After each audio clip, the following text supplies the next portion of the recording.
When they had to have a very what you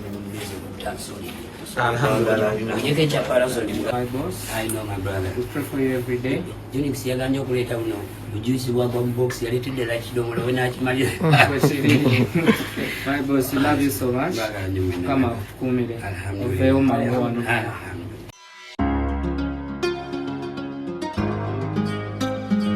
Ugandan lifestyle. Katika akati Dr. Jose Chameleon akyali awo mu ddwaliro e Nakasero. Embeera gy'alimu nno onalaga nti mugumu era sawa yonna agenda kubeera nga aterera naye munnange gavumenti yasazeewo okubeera nga emusapootinga asobole okugenda ebweru w'eggwanga afune obujjanjabi obusingako.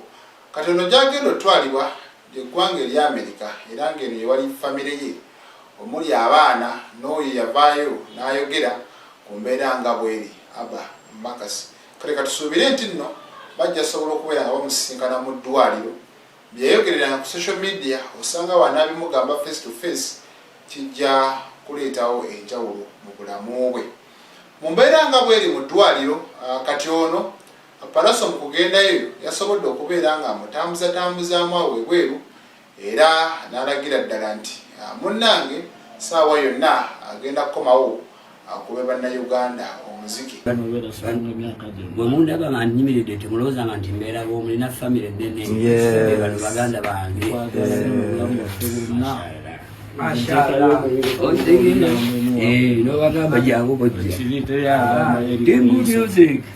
Mami wange webale kujjanjaba nga tukwagala nnyo mami teri akusinga webale kuyimirirawo ogumanga omwana wazaala walinnya ayogerwako webale kubeera maama omutuufu twasiima tusiima togwangamu maanyi maama waffe webale ddyo webalire ddala Mungu akuwe ky'osinga okwagala maama. Amina. I love you. Love you too. Maama we era nga omanyi munnange abazadde yamulikaawo mpola mpola era nga buli kigenda mu maaso yagenda maaso n'okubeera nga akimanya na byonna. Abagenyi beeyongera okubeera nga bagendayo okumulaba twalabye Balamu Bebe Cool Full Figure n'abalala basobola okubeera nga bawubayo olubu lw'ekigere ate balabe munnaabwe mbeera ki munnange mwali. Sala bisinga otegerera banno kasitajja mu ddwaliro okulaba obukuluma ne mu kkomera awo kitegera butegeezi nti munnange bano be bannange kubanga bangi nnyo basanyuka nnyo okulaba nga oli mu mbeera etasanyusa. Kati Dr. Jose Chameleon nekitegeeza nti ebivulu ebya Christmas abiri mu lusuubo kuba wateeka Dr. Jose Chameleon yekka afuba okulaba nga ofuna replacement nga bukyali era kyemmanyi n'abamu basobodde okubeera nga bazifuna. Kati ono munnange ebivulu kitegeeza ajja sobola kubeera nga abiyimba. Atujjukira omwaka guli eri ogwaggwa era King Saha yali mulwadde.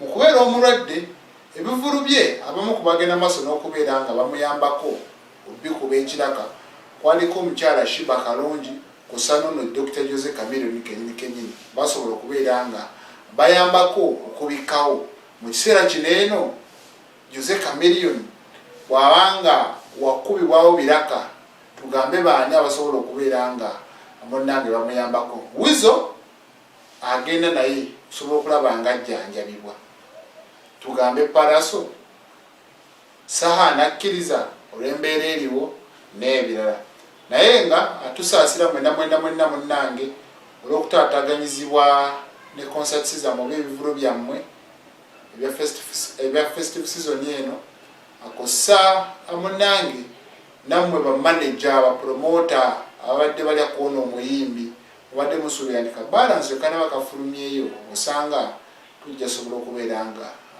tubeera obulungi. Naye ekikulu kya byonna bwe bulamu bw'omuyimbi Jose Chameleon ayina level kwatadde music wa Uganda ate ayina ettaffaali ddene nnyo lyasobola okubeera nga agattako. Kati musabire asobole okubeera nga assuuka amangu. Tuzeeyo mu ddwaliro mulwadde abadde afunamu ku exercise ali fresh bonna bamwagala namwe abaagala nnyo and it's gonna be fine. Yeah. Yeah. So tuzeeyo.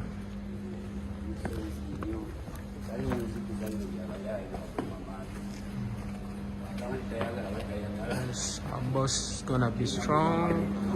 Boss waffe ali strong. Leero afunyemu ka fresh air ne muganda we wabweru. So all the fans around the world,